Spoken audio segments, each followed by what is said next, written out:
din at ngayon ipapakita ko ang suot ko sa inyo. Pero bago ko sasabihin kung anong sinusuot ko, nag-wonder ba kayo kung bakit ako nagtatagalog? Kasi nasa Pilipinas ako ngayon. Kaya ipapakita ko na ang suot ko sa inyo. Ito ang skirt ko galing sa thrift store, pero hindi ko alam kung paano sabihin thrift store sa Tagalog. Kaya thrift store ang galing dito. Maganda po to. And ito galing sa Charlotte Russe. Ang init kasi. At sandals ko galing sa Urban Outfitters. And itong bag ko galing sa H&M.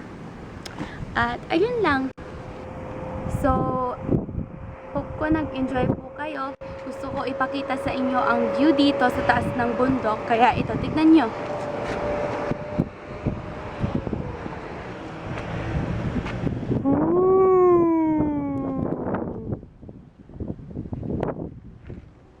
I can only speak English. Bye.